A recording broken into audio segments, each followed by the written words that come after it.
Hello students, I am Kalpana Mishra and welcome back to my YouTube channel. Students, आज की इस video में हम करने जा रहे हैं class 10 science chapter number 14 sources of energy के बैक एक्सरसाइज के क्वेश्चन। प्रीवियस वीडियो में हमने जो है इन टेक्स्ट क्वेश्चन जो भी थे आपके ब्लूप्रिंट्स वो सारे कवर कर लिए।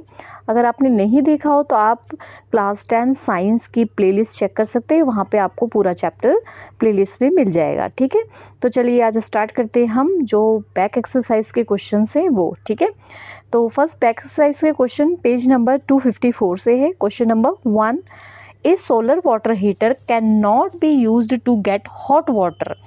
जो सोलर वाटर हीटर है हॉट वाटर कब नहीं दे सकता? A sunny day, B cloudy day, C a hot day, D a windy day. तो राइट आंसर इसका क्या है? राइट आंसर है क्लाउडी डे। जब क्लाउडी डे रहेगा, बादल छाए रहेंगे, मीन सन की लाइट नहीं आएगी, और सन की लाइट नहीं होगी तो सोलर वाटर हीटर जो कि सन से हीट हो रहा है तो वो कैसे हीट होगा? तो इसलिए वो प्रॉपर वर्क नहीं कर पाएगा। ठीक है, तो राइट आंसर है B. Next question number 2, which of the following is not an example of the biomass energy sources. इसमें से कौन सा बायोमास सोर्सेस एनर्जी नहीं है? बायोमास का मतलब क्या होता है? जो जीव जंतुओं के अंश से बना हो, जैसे कि गोबर है, ठीक है, लीफ है। ठीक है, तो ए ऑप्शन वुड, बी गोबर गैस, सी न्यूक्लियर एनर्जी, डी कोल। तो राइट आंसर इसका क्या है? राइट आंसर है न्यूक्लियर एनर्जी, क्योंकि वुड भी क्या है? ये एक मतलब एनिमल का कोई पार्ट है, प्लांट का पार्ट है। ठीक है, तो वो भी एक प्लांट का मतलब लिविंग थिंग्स का एक पार्ट है। गोबर गैस ये एनिमल से मिलता है, कोल ये भी डेड वेजिटेशन से मिलता है, जो पेड़ पौधे दब जाते हैं बहुत सालों तक और उनसे बनता है। ठीक है, न्यूक्लियर एनर्जी जो है वो यूरेनियम से बनती है। ठीक है, तो इसलिए वो क्या है? बायोमास नहीं है। Next question number 3, most of the sources of energy we use represent the store solar energy, which of the following is not ultimate drive from the sun energy. जो सोर्सेस ऑफ एनर्जी है represent करती है store करने में solar energy को, इसमें से कौन सी है जो वो ड्राइव नहीं करती है, वो सोलर एनर्जी को जो है स्टोर नहीं करती है? A geothermal energy, B wind energy, C nuclear energy, D biomass. तो राइट आंसर इसका क्या है? राइट आंसर है न्यूक्लियर एनर्जी। ठीक है, नेक्स्ट क्वेश्चन है हमारा, compare and contrast fossil fuel and the sun as direct sources of energy. हमें कंपेयर और कंट्रास्ट करना है फॉसिल फ्यूल को और सन से, की जो सोर्सेज ऑफ एनर्जी होती है उनसे। ठीक है, fossil fuel are obtained from the earth crust. हमें पता है फॉसिल फ्यूल कहाँ से बनता है? अर्थ क्रस्ट से बनता है। Remain of the dead plant and the animal और प्लांट के डेड पार्ट से। They are similar to coal and petroleum, are readily available for use and these are non renewable sources of energy and can not be replenished. जो coal और petroleum है ये हमें use तो मतलब हमें मिलते तो है, लेकिन क्या है, ये एक non renewable sources of energy है जिनको एक बार अगर हमने ख़त्म कर दिया तो उनको बनने में लाखों साल, मिलियंस ऑफ ईयर लगेंगे। इसलिए ये क्या होता है? Non renewable sources of energy, इसको हम जल्दी से दोबारा नहीं बना सकते हैं खर्च करने के बाद। ठीक है, whereas solar energy is abundant in nature and can be replenished। अगर हम सोलर एनर्जी को देखें तो जितना मर्जी यूज़ करी जाओ, ठीक है, उसको वो कभी ख़त्म नहीं होगा। अगर ख़त्म होगा तो हम फिर से उसको क्या कर सकते हैं? बना सकते हैं। नेक्स्ट हमें कंपेयर एंड कंट्रास्ट करना है बायोमास को और hydro electricity sources of energy. Biomass अभी मैंने आपको थोड़ी देर पहले बताया था कि जो कि ऑब्टेन्ड होता है डेड प्लांट्स और एनिमल से। ठीक है, तो biomass is obtained from the dead plants and animal, it is renewable sources of energy. ये रिन्यूएबल सोर्सेस ऑफ एनर्जी है, पेड़ की पत्तियाँ गिरती रहती, गाय गोबर करते रहते हैं, तो उनको हम जितना मर्जी यूज़ कर सकते हैं। ठीक है, तो बायोमास सोर्सेस ऑफ एनर्जी जैसे कि क्या है? वुड और गोबर गैस। ठीक है, अब अगर बात करें हम हाइड्रो इलेक्ट्रिसिटी कहाँ से ऑब्टेन्ड होती है? Potential energy of storing water. जो हाइट पे क्या होता है, इसमें बड़े बड़े डैम बने होते हैं और वहाँ पे वाटर स्टोर किया जाता है। तो वाटर जब भी स्टोर होता है ना और रुका हुआ होता है तो उसके अंदर पोटेंशियल एनर्जी होती है। उसके बाद यहाँ पे बहुत सारे इसकी विंडोज़ लगी होती, खिड़कियाँ लगी होती, वो दरवाजे खोल दिए जाते हैं और पानी बड़ी तेज़ी से बाहर आता है। तो ये पानी जब बड़ी तेज़ी से बाहर आता है तो पोटेंशियल एनर्जी किस में चेंज हो जाती है? काइनेटिक एनर्जी में, और फिर टरबाइंस चलाई जाती है और फिर इलेक्ट्रिसिटी प्रोड्यूस की जाती है। ठीक है, तो सेम वही चीज़ यहाँ पे लिखी, पोटेंशियल एनर्जी स्टोर होती है और वाटर हाइट से फॉल किया जाता है, टरबाइन चलाई जाती है जिससे जनरेटर के थ्रू इलेक्ट्रिसिटी प्रोड्यूस होती है। इसको लेकिन प्रिजर्व करने में, बनाने में किसका यूज़ करना पड़ता है, डैम बनाने का। तो डैम बनाने के लिए बहुत ज़्यादा खर्चा आता है। तो बोथ, अगर हम बात करें, बोथ बायोमास और हाइड्रो इलेक्ट्रिसिटी दोनों ही क्या है, रिन्यूएबल सोर्सेस ऑफ एनर्जी है। ठीक है। Next question number 6, what are the limitation of the extracting energy from the wind, wave and tide. Limitation बतानी है जो कि एनर्जी विंड से मिलती है, वेव से मिलती है और टाइड से मिलती है। चलिए देखते हैं सबसे पहले limitation of the wind energy. It is not available at all time, her time ये अवेलेबल नहीं होगी, and at all place since it depend upon the availability of the wind. मतलब वो डिपेंड करेगी कि वहाँ पे जो है हवा कितनी तेज़ी से बह रही है। और next point, the minimum wind speed run of the wind mill should be the 15 kilometre पर आवर्स। ठीक है, यहाँ पे आपने लिखना है 15 किलोमीटर पर आवर्स। ठीक है, ये थोड़ा सा गलत हो गया। ठीक है।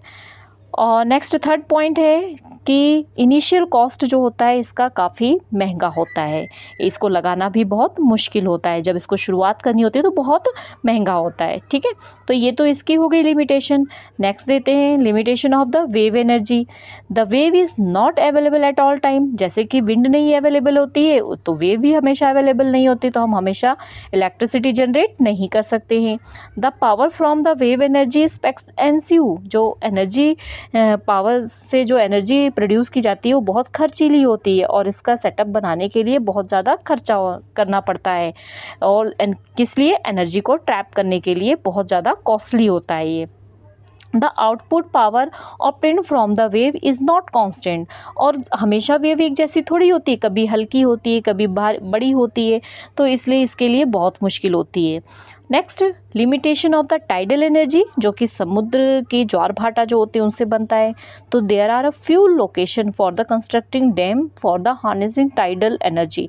हर जगह डैम नहीं बना सकते हैं, कहीं कहीं हम डैम बना सकते हैं जहाँ पर हम टाइडल एनर्जी का यूज़ कर सकते हैं।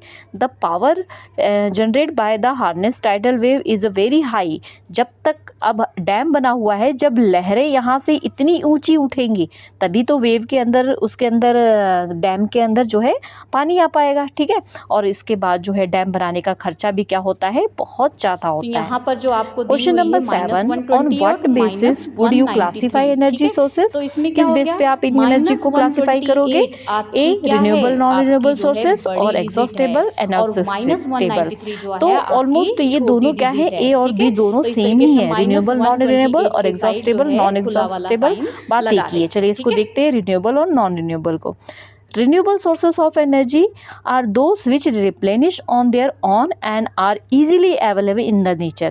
मतलब जिसको हम क्या कर सकते हैं, रिप्लेनिश कर सकते हैं और इजीली हमारे नेचर में अवेलेबल होता है, like solar energy, tidal energy, wind energy और बायोमास। नॉन रिन्यूएबल एनर्जी क्या बोलेंगे हम, non renewable sources of energy those which do not replenish on their own and have the limited availability in the nature. मतलब जो कि ज़्यादा समय तक अवेलेबल नहीं होगी और नेचर में जो है लिमिटेड है, लाइक फॉसिल फ्यूल है, पेट्रोलियम है, कोल है और नेचुरल गैस। नेक्स्ट, एग्जॉस्टेबल और इनएग्जॉस्टेबल की बात करें तो exhaustible natural sources of energy are those which deplete after few 100 year, like coal and petroleum. मतलब कुछ सालों तक हम उनको यूज़ कर पाएंगे और उसके बाद वो क्या हो जाएंगे, ख़त्म हो जाएंगे। और इनएग्जॉस्टेबल जितना मर्जी यूज़ करो, ठीक है, inexhaustible sources of energy those which do not deplete, कभी नहीं ख़त्म होगा और जितना मर्जी क्वांटिटी में उसको आप यूज़ करो, जैसे कि सोलर एनर्जी और wind energy। Next, question number 8, what are the quality of an ideal sources of energy। ideal sources of energy की quality क्या होती है, तो following देखते हैं हम ideal sources of energy। First, it should be economical होना चाहिए, it should be easily available होना चाहिए, पोल्यूशन फ्री होना चाहिए, इजी ट्रांसपोर्ट एंड स्टोरेज होना चाहिए, एक जगह से दूसरी जगह तक आसानी से ले जाएं और उसको स्टोर भी करके रख सकें।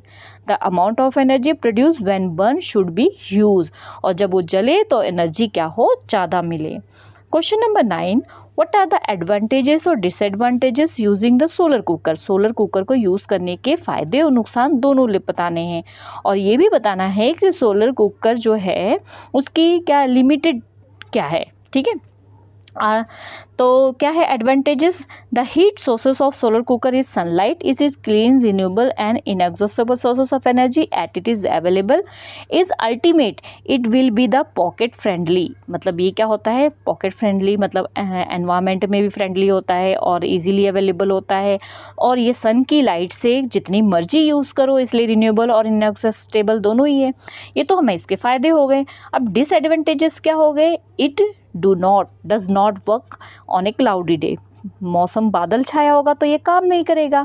It to take more time to cook food, बनाने में, खाना बनाने में बहुत ज़्यादा टाइम लेता है। It can not B use for the cooking chapatis और फॉर फ्राइंग पर्पस, इसका यूज़ हम चपातीज़ बनाने में और फ्राई करने में नहीं कर सकते हैं।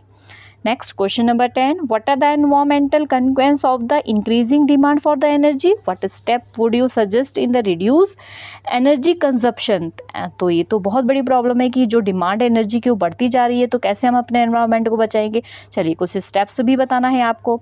सबसे पहले इंडस्ट्रियलाइजेशन जो है, उनकी डिमांड एनर्जी की बहुत बढ़ती जा रही है। फॉसिल फ्यूल्स जो है वो बहुत ज़्यादा यूज़ होते जा रहे हैं और इनका यूज़ करने से हमारा एनवायरनमेंट हार्श हो रहा है, उसको नुकसान पहुँच रहा है। इसलिए फॉसिल फ्यूल जितना जल रहा है उसके हिसाब से ग्रीन हाउस भी इफेक्ट हो रहा है और ग्लोबल वार्मिंग भी आ रही है, जिससे कार्बन डाइऑक्साइड बढ़ रहा है और इससे गर्मी बढ़ रही है।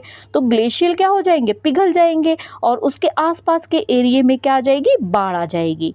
बट कुछ पॉसिबिलिटीज़ हैं जिससे हम फॉसिल फ्यूल के जगह पे optional alternate sources of energy का यूज़ करें, जिससे फॉसिल फ्यूल अननेसेसरी ना यूज़ हो। रिड्यूस अननेसेसरी इलेक्ट्रिसिटी और वाटर ना करें, कम से कम इलेक्ट्रिसिटी यूज़ करें, वाटर का यूज़ करें, अननेसेसरी ना यूज़ करें।